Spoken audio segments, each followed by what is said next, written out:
Welcome back to another video. यहाँ पे हम बात करने वाले आज की लीड कोड की purity which is 1493 problem of LeetCode longest subarray of ones after deleting one element. We have to delete a one element must, like हमको एक एलिमेंट डिलीट ही करना है। इस पर्टिकुलर प्रॉब्लम में ये दिया हुआ है कि आपको एक एरे के अंदर से एक ऐसा एलिमेंट डिलीट करना है जिसके डिलीट करने के बाद में आपको मैक्सिमम वंस यहाँ पे फाइंड आउट हो सके। प्रॉब्लम को समझते थोड़ा सा, प्रॉब्लम एक्चुअल में है क्या। तो हमारे पास में एक बाइनरी एरे दिया हुआ है जिसके अंदर क्या है, बाइनरी एरे का सिंपल मतलब होता है एक एरे हमारे पास में है एंड बाइनरी रिप्रेजेंट कि उसके अंदर 0 एंड 1 एलिमेंट होगा ओनली। क्या होगा, 0 एंड 1 होगा ओनली उसके अंदर, ठीक है। देन यहाँ पे नेक्स्ट चीज क्या है, you should delete one element from it. हमें एक एलिमेंट डिलीट करना है उसके अंदर से। Return the size of the longest non empty sub array containing only ones in the resulting array. Return 0 if there is no such sub array. Simple मतलब ये है, देखो एग्जांपल से समझते थोड़ा सा एक्चुअली प्रॉब्लम है क्या। सो हमारी प्रॉब्लम बहुत ही सिंपल है, ज़्यादा कॉम्प्लिकेटेड प्रॉब्लम नहीं है। प्रॉब्लम ये रही हमारी। एग्जांपल को अगर मैं देखूँ तो एग्जांपल मुझे देखने को क्या मिल रहा है, 3 एलिमेंट मेरे पास, 4 एलिमेंट मेरे पास में है, 1 1 0 1 है। एक बात मुझे पता है कि एलिमेंट मुझे डिलीट करना है, एक एलिमेंट मुझे डिलीट करना है इसके अंदर से। मुझे क्या करना है, मैक्सिमम पॉसिबल आंसर मुझे रिटर्न करना है, लॉन्गेस्ट वाला जिसके अंदर 1 1 1 1 ही आ रहे हैं ओनली, ठीक है। तो अगर मैं 0 को डिलीट कर दूं तो क्या मेरे पास में मैक्सिमम जो साइज 1 क्या आ रहा है, 3 आ रहा है। क्या 3 आ रहा है। मुझे एक एलिमेंट डिलीट करना है, हो सकता है मैं अगर फर्स्ट वाला कर देता तो मेरे पास में मैक्सिमम कंसेक्यूटिव कितना आ रहा था, तो 1 आउटपुट आ रहा होता। तो क्या 1 मैक्सिमम है, नहीं 3 मैक्सिमम है, हाँ 3 मैक्सिमम है। तो मैं हमेशा ट्राई करूंगा कि मैं 0 जहां पर भी है ना उसको डिलीट करके कोशिश करूं। तो पहली वाली अप्रोच समझते हैं जिसमें हमें पता चलेगा कि हमारा एक्चुअल में कैसे हम मैक्सिमम एलिमेंट फाइंड आउट कर सकते हैं। तो चलो ट्राई करते हैं। सो इनको हटा देते हैं, रिमूव कर दिया सबको मैंने। अब यहाँ पे ट्राई करने वाले हैं कि कैसे मैक्सिमम आउटपुट फाइंड आउट कर सकते हैं। मैं यहाँ पे क्या करने वाला हूँ, नया एग्जाम्पल लिखता हूँ, ठीक है।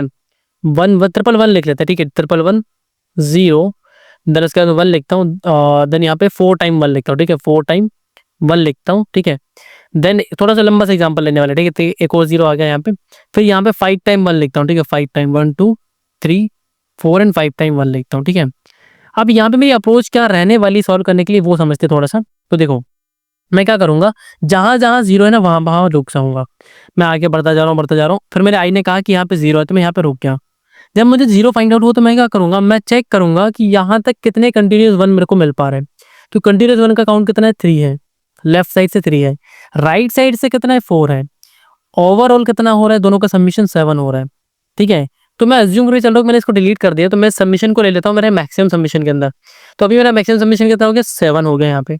फिर आई जो है मेरा वो कहेगा कि चलो आगे बढ़ते हैं, नेक्स्ट वाले 0 पे चलते हैं। ये आ गया नेक्स्ट वाले 0 पे मैं। अब यहाँ पर देखो तो इधर प्रीवियस वाला तो 4 ही रहेगा, नेक्स्ट वाला कितना है, 5 है। ओवरऑल सबमिशन कितना इनका हो जाएगा, 9 हो जाएगा। कितना हो जाएगा, 9 हो जाएगा। तो इनका जो मैक्सिमम आएगा वो मेरा क्या हो जाएगा, आउटपुट हो जाएगा। क्या हो गया, मैक्सिमम आउटपुट 9 हो गया।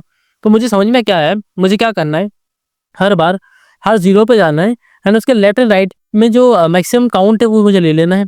मतलब अगर मैं इधर से काउंट करते हुए आ रहा हूँ राइट से, तो यहाँ पे कितना काउंट आ रहा है, यहाँ पे आ रहा है 4 आ रहा है। एंड लेफ्ट से काउंट करता हुआ तो यहाँ पे कितना आ रहा है, 3 यार। बस यही मुझे निकालना है, ये मुझे मिल गया। तो हर 0 पे जाके उसके पीछे वाले और आगे वाले एलिमेंट पे जो भी काउंट रहेगा मैक्सिमम वंस का, मैं उसको यहाँ पे एड ऑन कर लूंगा एंड मुझे मेरा फाइनल आउटपुट यहाँ पे मिल रहा होगा। अब इस अप्रोच को अगर मैं प्रोग्रामिंग की टर्म से बात करूँ तो हम कैसे इसको परफॉर्म कर सकते हैं, तो थोड़ा सा समझते हैं उसके ऊपर भी, ठीक है। हम थोड़ा सा समझते हैं कि कैसे हम इसको प्रोग्रामिंग के टाइम में परफॉर्म कर सकते हैं। थोड़ा सा लॉजिकल इसको हम देख लेते हैं। हमने ये थोड़ा सा समझा एग्जाम्पल के वे से, आप समझेंगे थोड़ा लॉजिकल वे से। तो यहाँ पे मैं क्या करने वाला हूँ, 2 एरे बनाने वाला हूँ। ये एक लेफ्ट एरे है, ये एक राइट एरे है। इसके अंदर मुझे क्या कहता है, कैलकुलेट करना है number of elements left the continuous number of 1 element, ठीक है। तो यहाँ पे देखो पहले वाले इंडेक्स के लिए कितना है, 1, दूसरे वाले इंडेक्स के लिए 2, तीसरे वाले इंडेक्स के लिए 3। देन यहाँ पे 0 हो जाएगा, देन यहाँ पे 1 होगा, ठीक है, देन यहाँ पे 2 होगा, देन यहाँ पे 3 होगा, देन 4 होगा, देन अगेन 0 हो जाएगा, देन सेम यहाँ पे होगा 1, देन यहाँ पे कितना होगा, 2 होगा, फिर 3 होगा, फिर 4 होगा, देन फिर कितना होगा, 5 होगा, ठीक है, ओके। देन यहाँ पे क्या करना है, मुझे राइट साइड का कैलकुलेट करना है। तो राइट का क्या करूंगा, बैकवर्ड से कैलकुलेट करना स्टार्ट करूंगा, ठीक है। तो यहाँ पे 1 होगा, देन 2 होगा, देन 3 होगा, देन 4 होगा एंड देन 5 होगा। फिर उसके बाद में क्या आ जाएगा, 0 हो जाएगा। फिर क्या होगा, फिर अगेन 1 आएगा, 2 आएगा, 3 आएगा एंड 4 आएगा, ठीक है। राइट साइड का कैलकुलेट कर रहे हैं अभी हम, ठीक है। यहाँ पे 0 आ गया, देन यहाँ पे कितना है 1, देन यहाँ पे कितना है 2, देन यहाँ पे कितना है 3 आया, ठीक है। तो ओवरऑल मुझे लेफ्ट और राइट साइड का कैलकुलेशन आ चुका है मेरे पास में। अब मैं क्या कर रहा हूँ, लूप में ट्रैवर्स करो, सिंपल लूप में ट्रैवर्स कर रहा हूँ, ठीक है। तो मैंने यहाँ पे 0 देखा, मेरा पहला वाला 0 यहाँ पे आ रहा है। तो यहाँ पे मुझे क्या समझ में आया कि जब यहाँ पे 0 आ रहा है, अगर आई का साइज ग्रेटर देन 1 है, आई का साइज ग्रेटर देन 1 है, ठीक है, ग्रेटर देन 1 नहीं, सॉरी ग्रेटर देन 0 है, इसका मतलब मैं पीछे वाला एलिमेंट चेक कर सकता हूँ, ठीक है। तो चेक करो, जब ऐसा ये वाला कंडीशन ट्रू होगा तभी मैं अंदर आ रहा हूँ। ये वाला कंडीशन ट्रू है तो मैं क्या करूँगा, मैं लेफ्ट वाले का देख लूँगा, लेफ्ट में कितना है 3 है, राइट में कितना है 4 है, तो दोनों का सबमिशन कर लूँगा, ठीक है। और आंसर के साथ में मैक्सिमाइज कर लूँगा, आंसर स्टार्टिंग में मान लेते हैं 0 था, तो अभी कितना हो जाएगा 7 हो जाएगा। देन नेक्स्ट वाला 0 यहाँ पे आएगा, तो इसके मिनिमम मतलब लेफ्ट साइड में कितना है 4 है, राइट में कितना है 5 है, तो सबमिशन कितना हो गया 9 हो गया। इनका मैक्सिमम देखूंगा तो मैक्सिमम क्या होगा 9 होगा। तो क्या मेरा अप्रोच आपको समझ में आ रहा है कि एक्चुअल में कैसे मैं इस प्रॉब्लम को सॉल्व कर पा रहा हूँ। तो अब इसके कोड की तरफ बढ़ते थोड़ा सा कोड देख लेते हैं इसका, इसमें कोड कैसे करने वाले हैं हम इसका। सो इसका कोड ऑलरेडी मैंने लिख के रखा है, थोड़ा इसका साइज बढ़ा लेते हैं, ठीक है, ताकि कोड आपको क्लियरली दिखे। एंड इसको थोड़ा सा नीचे कर लेते हैं। अब यहाँ पे देखो मैंने क्या किया हुआ है, 2 वेक्टर बनाए हुए हैं left and right, n size के बनाए हुए हैं, क्योंकि हमको पता है कि n एलिमेंट इसके अंदर स्टोर करने वाले हैं हम, ठीक है। देन काउंट ले लिया, देन आंसर ले लिया। पहले लूप रन करा है यहाँ पे, इसको थोड़ा सा कमेंट कर लेते हैं, लेफ्ट काउंटिंग, ठीक है, लेफ्ट काउंटिंग में इसको बोल लेता हूँ। लेफ्ट के जितने भी वंस हैं उनका जहाँ पे काउंटिंग में ले रहा हूँ, लेफ्ट काउंटिंग लेफ्ट के अंदर आ रहा है। एंड यहाँ पे मैक्सिमम भी फाइंड आउट करता जा रहा हूँ, हो सकता है कि सारे मैक्सिमम एलिमेंट इसके अंदर स्टोर हो, तो सारे मैक्सिमम के लिए मैक्स यहाँ पे लेते हुए चलना पड़ेगा। एंड यहाँ पे जब भी मेरा काउंट इक्वल टू एन होगा, मतलब लेफ्ट साइड से मैं पूरा काउंट करते हुए जा रहा हूँ, सारे एलिमेंट 1 आ रहे हैं, तो सारे का काउंट आ जाएगा 1, मतलब पूरा n के बराबर हो जाएगा, जितना भी साइज उसके बराबर यहाँ पे काउंट आ जाएगा। जब ऐसा आएगा तो हम क्या करेंगे, रिटर्न -n-1 करेंगे। क्यों करेंगे n-1? ये हमें पता है कि एक एलिमेंट तो हमको एटलीस्ट डिलीट करना है। अब चाहे वो 1 हो या 0 हो, ऐसा कुछ कंडीशन दिया हुआ नहीं है, तो हमने वहाँ पे उसको -1 करके रिटर्न कर दिया। देन क्या किया, काउंट को 0 किया। अब मैं यहाँ पे क्या करूंगा, अब मैं यहाँ पे करूंगा राइट काउंटिंग। क्या करूंगा, राइट काउंटिंग करूंगा। तो जब मैं राइट काउंटिंग कर रहा हूँ तो यहाँ पे देखो राइट का काउंटिंग हो गया, मैक्सिमम यहाँ पे फाइंड आउट कर रहे हैं हम। अब दोनों का काउंटिंग मेरे पास हो चुका है, तो मैं क्या करूंगा, एक लूप रन कराऊंगा, 0 से लेके n-1 तक जाऊंगा, लास्ट एलिमेंट पे नहीं जाऊंगा, क्योंकि लास्ट एलिमेंट के बाद में राइट में कुछ नहीं होगा, लेफ्ट में तो होगा, राइट में कुछ नहीं होगा, ठीक है। इसलिए हमें कहाँ तक जाना है, 0 से स्टार्ट करके लास्ट वाले एलिमेंट तक जाना है, ठीक है। या फिर हम ऐसा भी कर सकते हैं कि यहाँ पे देखो एक कंडीशन लगाने की जरूरत ही नहीं पड़ेगी, हम यहाँ पे 1 से स्टार्ट कर सकते हैं। क्या कर सकते हैं, 1 से स्टार्ट कर सकते हैं। एंड जब भी 0 आएगा हम डायरेक्टली चेक कर लेंगे। तो इस कंडीशन को हम यहाँ पे रिमूव करके एक बार ट्राई कर लेते हैं, विदाउट लाइक विद कंडीशन तो मैंने ट्राई किया है, विदाउट कंडीशन में हम ट्राई कर लेते हैं, क्योंकि हम प्रोग्रामिंग करें तो हमको हर एक लॉजिक समझ में आना चाहिए। तो मैंने ये समझ लिया इंटायरली, लास्ट में आके आंसर मैं यहाँ पर रिटर्न कर दूंगा। कंपाइल करते हैं एंड चेक करते हैं कि हमारा जो कोड है सिंपल टेस्ट केसेस पे काम कर रहा है नहीं कर रहा है। So let's see, simple test case हमारा कोड रन कर चुका है, तीनों सिंपल टेस्ट केस को पास कर चुका है। सबमिट पे क्लिक करेंगे, लेफ्ट साइड में हमारा आउटपुट शो कर रहा होगा कि हमारा जो कोड है जितने भी टेस्ट केस क्वेश्चन पे असाइन है सबको सक्सेसफुली पास कर पा रहा है। And you can see that कि एक्सेप्टेड हो चुका है हमारा सोल्यूशन। अब बात करेंगे नेक्स्ट वाले सोल्यूशन की। एक ही सोल्यूशन नहीं है, यहाँ पे 2 सोल्यूशन की बात करने वाला हूँ। इसमें क्या है हमारे पास में, ऑर्डर ऑफ एन टाइम लग रहा है, ऑर्डर ऑफ एन टाइम लग रहा है हमको, एंड ऑर्डर ऑफ एन ही स्पेस लग रहा है, क्योंकि हम 2 डिफरेंट एरे यूज कर रहे हैं, तो ऑर्डर ऑफ एन ही हम इसको बोलेंगे। Order of N space and ये लग रहा है हमको टाइम। तो टाइम तो इतना ही लगेगा क्योंकि सारा एरे ट्रावर्स करने के लिए टाइम तो इतना ही लगने वाला है। स्पेस को हम थोड़ा सा ऑप्टिमाइज करने की बात कर लेते हैं, कैसे करेंगे इधर आ जाओ देख लेते हैं, इस वाले एग्जांपल के हेल्प से देखेंगे। तो इस वाले एग्जांपल में हम क्या करने वाले, सिंपल अप्रोच यूज करने वाले, ठीक है। करना कुछ नहीं है, एक लेफ्ट पॉइंटर ले रखा है, एक राइट पॉइंटर ले रखा है। अब एरे नहीं है, अब पॉइंटर हमारे पास में, ठीक है। तो ये राइट है ना, ये यहाँ से स्टार्ट करेगा, राइट इसमें ट्रावर्स करने का काम करेगा। लेफ्ट यहाँ पे स्टैटिक अभी 0 इंडेक्स पे है, और एक हमारे पास में रहेगा जेड, जिसे हम बोलेंगे 0 काउंटर। हम करेंगे जीरोस को काउंट। राइट कहाँ पे है, राइट का इंडेक्स 0 है, तो 0 इंडेक्स पे क्या 0 है, हाँ 0, तो इसका काउंट बढ़ा दो 1, ठीक है। फिर क्या करो, लेफ्ट को इंक्रीज करो, कब तक, जब तक 0 का काउंट क्या है, जो 0 का काउंट है वो ग्रेटर देन 1 है। तो क्या ग्रेटर देन 1 है, हाँ ऑलरेडी ग्रेटर देन 1 है। तो ग्रेटर देन 1 का क्या करो, मैक्सिमम ले लो, left minus right, left minus right मतलब लेफ्ट माइनस राइट करूंगा तो कितना आएगा, 0 आएगा। तो आंसर के अंदर मैक्सिमम अभी कितना आ रहा है, 0 ही आ रहा है, कुछ नहीं आ रहा है, ठीक है। देन मेरा राइट मूव फॉरवर्ड करेगा, पहले वाले एलिमेंट पे आएगा, फर्स्ट एलिमेंट पे आएगा, यहाँ पे आ गया मैं, ठीक है। जब यहाँ पे आया तो 0 का काउंट मेरा इंक्रीज होगा डिक्रीज होगा, तो डिक्रीज तो अभी हुआ नहीं है ना, इंक्रीज हुआ है, कुछ नहीं हुआ है, ठीक है। तो अभी 0 एक ही है, तो कुछ नहीं करना है, मैं राइट माइनस लेफ्ट करो, राइट माइनस लेफ्ट करूंगा तो 1 आएगा, 1 आ गया मेरे पास में आउटपुट में। देन नेक्स्ट वाले पे आया तो अब यहाँ पे क्या करो, फिर से वही सेम चीज होगी, तो यहाँ पे 2 पे आ जाएगा, ये 2 माइनस 0 करूंगा तो वापस 2 अब मेरे पास में आउटपुट आ रहा होगा, ठीक है। देन मेरे पास में नेक्स्ट एलिमेंट आया होगा 3, तो यहाँ पे 3 हो जाएगा, ठीक है। एंड आंसर भी हमारा 3 हो जाएगा, ठीक है।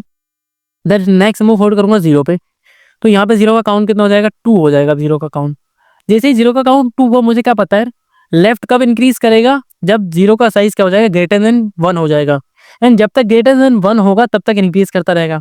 तो मैं लेफ्ट से कहूंगा, लेफ्ट कहाँ पे 0th इंडेक्स पे, कहूंगा कि आप आगे बढ़ो जब तक हमारा 0 का काउंट क्या है, ग्रेटर देन 1 है, ठीक है। अब यहाँ पे क्या क्या 0 है, तो काउंट डिक्रीज कर दिया, एंड लेफ्ट भैया इंक्रीज हो गया बाय 1, लेफ्ट वाई इंक्रीज 1 हो गया तो 1 पे आ चुका है, ठीक है। अब काउंट क्या है, 0 मतलब 1 है, तो 1 है तो चलेगा, एक काउंट तो चलेगा क्योंकि एक ही हमको डिलीट करना है, एक काउंट है तो चलेगा, कोई प्रॉब्लम नहीं है, ठीक है। नेक्स्ट में देखो तो अब यहाँ पे इंडेक्स से अब डिफरेंस लेंगे तो हमारा कितना आ जाएगा, यहाँ पे आ चुका मैं 4th इंडेक्स पे आ चुका हूँ, ठीक है। ये 4th इंडेक्स पे हमारा आ चुका है। 4th इंडेक्स पे जैसे ही आया तो काउंट इंक्रीज हो गया, हाँ 4 माइनस 1 करूँगा तो 3 आएगा, 3 हमारे पास में ऑलरेडी आउटपुट पे आ चुका है, ठीक है।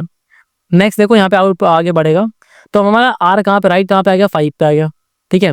ये कितने पे, 1 पे है, तो 5 माइनस 1 करूँगा तो कितना आ रहा है, 4 आउटपुट आ रहा है, ठीक है। इसका मतलब यहाँ पे समझ लो कि ये वाला यहाँ पे है लेफ्ट, ठीक है, लेफ्ट यहाँ पे है, राइट इधर आ रहा है, तो ये 0 अगर रिमूव कर दूंगा तो टोटल नंबर ऑफ एलिमेंट कितने हो जाएंगे, 5 हो जाएंगे, ठीक है। अभी यहाँ पे कितना हो रहे हैं, 4 हो रहे हैं, तो लेफ्ट माइनस राइट माइनस 1 करना पड़ेगा हमें, लेफ्ट माइनस राइट माइनस 1 करना पड़ेगा तो 3 आएगा हमारे पास आउटपुट अभी, ठीक है। देन इस वाले एलिमेंट पे जैसे आऊंगा तो हमारे पास में आउटपुट कितना आ जाएगा, 4 आ जाएगा। देन नेक्स्ट हम यहाँ पे करेंगे 0 पे आएंगे तो 0 का काउंट अब इंक्रीज हो जाएगा, कितना हो जाएगा, 2 हो जाएगा। जैसे ही 0 का काउंट इंक्रीज होगा हमारा आई बोलेगा भाई मैं आगे बढ़ूंगा, तो आई मतलब एल आगे बढ़ेगा, कहाँ तक, जब तक नेक्स्ट वाला 0 नहीं आ जाता, यहाँ आ गया, इसको जैसे ही मैं डिक्रीज कर दूंगा तो लेफ्ट यहाँ पे आ जाएगा। तो हमारा इंडेक्स कौन सा हो जाएगा, ये हो जाएगा 0 1 2 3 4 एंड 5 हो जाएगा, ठीक है। 5 हो जाएगा एंड यहाँ पे 0 एक निकल चुका है तो यहाँ पे काउंट कितना हो जाएगा, 1 हो जाएगा। समझ में आ रहा है आपको मैं क्या समझाना चाह रहा हूँ कि मैं क्या कर रहा हूँ, 0 की काउंटिंग लेते चल रहा हूँ। अगर 0 1 है, 0 का काउंटिंग 1 है तो नो प्रॉब्लम, 1 से ज्यादा है तो लेफ्ट को आगे बढ़ाओ, जितने भी पीछे वाले 0 उनको गायब करो, बस एक 0 रहना चाहिए। कितना 0 रहना चाहिए, बस एक 0, एटलीस्ट एक 0 रहना चाहिए, एट मोस्ट एक 0 रहना चाहिए, ये बोलना चाहिए मुझे, एट मोस्ट एक 0 रहना चाहिए, ठीक है।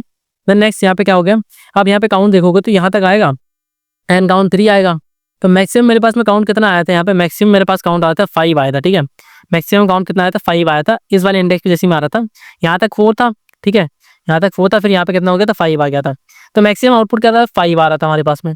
अब एक बार इसको कोड के हेल्प से देखते ताकि थोड़ा और ज्यादा आपको समझ में आए एक्चुअली में क्या आउटपुट हमारा आने वाला है। सो यहाँ पे आ जाता हूँ एंड यहाँ पे देखो क्लियरली मैंने कोड उसका भी लिख के रखा है। पहले हम क्या करते हैं, जो हमने अभी कोड समझा था उसको यहाँ पे कमेंट डाउन कर देते हैं। सो ये रहा हमारा ये वाला कोड, इसको मैंने कर दिया कमेंट एंड नीचे वाले कोड को हम कर लेते हैं अनकमेंट, ठीक है। सो इसको कर लेते हैं अनकमेंट, इसको ओपन करते हैं, अनकमेंट कर लिया मैंने। अब इसको समझते हैं एक्चुअली क्या कोड है हमारा। तो मैंने यहाँ पे क्या लिया है, n इक्वल लम का साइज ले लिया, टोटल साइज कितना वो ले लिया, लेफ्ट पॉइंटर बनाया, जीरोस बनाए, जीरो पॉइंटर बनाए, आंसर बना लिया। राइट ट्रावर्सल कर रहा है तो इसको हमने लूप में डायरेक्टली यूज कर लिया। देन यहाँ पे क्या है, नम ऑफ राइट, अगर ये 0 है तो 0 का काउंट इंक्रीज कर दो एंड अगर ये जो जीरोस का काउंट है वो ग्रेटर देन 1 है तो आप क्या करो, लेफ्ट में जब तक 0 आता जा रहा है उसको डिक्रीज करते जाओ, ठीक है, और लेफ्ट को आगे बढ़ाते जाओ और 0 का काउंट को डिक्रीज करते जाओ। जैसे ही जीरोस का काउंट क्या होगा, इक्वल टू 1 होगा, यहाँ से ब्रेक करके बाहर आएंगे, फिर answer comma right minus left को यहाँ पे हम कैलकुलेट कर रहे होंगे, टोटल नंबर ऑफ एलिमेंट कितने आ रहे हैं राइट और लेफ्ट के बीच में, तो मुझे पता चलेगा कंटिन्यूअस 1 कितने बन पा रहे हैं, वो मुझे पता चल गया। तो फिर यहाँ पे क्या करूंगा, आंसर के अंदर मैक्सिमम आ जाएगा एंड लास्ट में मैक्सिमम रिटर्न कर दूंगा। तो यहाँ पे हमारा स्पेस एंड जो टाइम है, टाइम कितना हो गया, ऑर्डर ऑफ एन ही रहेगा, स्पेस क्या हो जाएगा, ऑर्डर ऑफ 1 हो जाएगा। रन करा के देखते हैं कि सैंपल टेस्ट केस पे हमारा कोड काम कर रहा है नहीं कर रहा है। So it should be perfectly work on sample test case. हाँ तो ये काम कर रहा है सैंपल टेस्ट केस पे। सबमिट पे क्लिक करते हैं, लेफ्ट साइड में हमारा आउटपुट शो कर रहा होगा कि हमारा जो कोड है, जितने भी टेस्ट केस क्वेश्चन पे असाइन है सब पे सक्सेसफुली काम कर रहा है। यू कैन सी दैट कि एक्सेप्टेड हो चुका है हमारा सोल्यूशन, जितने भी टेस्ट केस क्वेश्चन पे असाइन थे। सो इस वीडियो में मैं इंटायरली समझा कि क्या क्या अप्रोच हो सकती है इस पर्टिकुलर प्रॉब्लम को समझने की। अगर आप अभी तक वीडियो को देख रहे हैं तो वीडियो को लाइक कर लेना, क्योंकि आपको कंटेंट पसंद आ रहा है, आपको प्रॉब्लम इजीली समझ में आ रही है। बिगिनर लेवल पे मैं आपको समझाने की कोशिश कर रहा हूँ तो आपको इजीली प्रॉब्लम समझ में आ रही होगी। इसी के साथ हमने ये वाली प्रॉब्लम सॉल्व कर ली हमारी आज की लीड कोड की पीओडीटी। मिलते हैं नेक्स्ट वीडियो में, till then keep learning, keep progressing. Thanks for watching.